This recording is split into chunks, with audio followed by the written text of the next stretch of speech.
If one part suffers, every part suffers with it. If one part is honored, every part rejoices with it.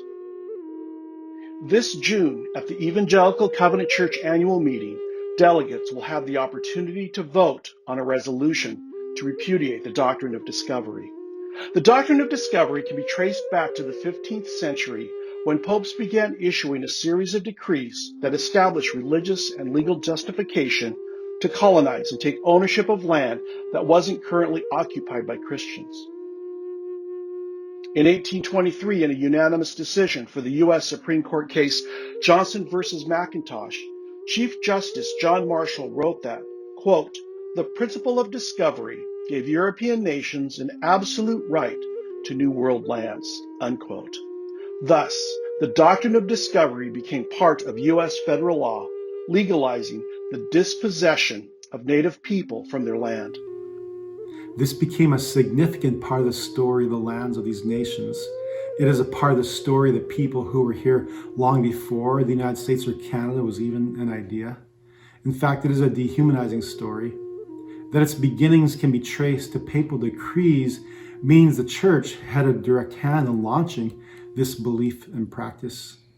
For that reason alone, it serves us well to shine light on this history, to not only remember, but as fellow ambassadors of Jesus, who has given us the ministry of reconciliation, to renounce such evil. The sin of the Doctrine of Discovery is the determination that the full expression of the image of God is found only in certain races. As a denomination, we recognize and include Indigenous people in our purposeful narrative. As a church, we have become more aware of the multi-generational impact of poverty, hopelessness, loss of identity, loss of life, and suicide on Indigenous people and people of color as a result of the Doctrine of Discovery.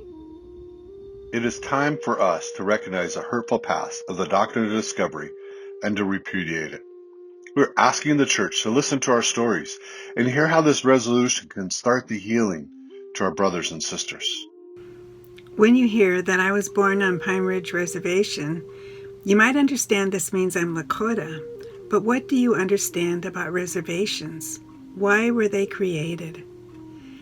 Did you learn about the Doctrine of Discovery in school? What it is, what impact it's had, and how it continues to harm Indigenous peoples today? Are you willing to consider what role the church has played and what a healing response might be? We may think that this is all history, but it's not. It continues to affect us all. Ecclesiastes reminds us that three strands cannot be broken. When one hurts, we all hurt. The Doctrine of Discovery separates the strands of the body of Christ from each other, elevating the rights of people of European descent above Indigenous people as well as other people of color. This hurts us as a church. But this year, we have the opportunity to make a difference.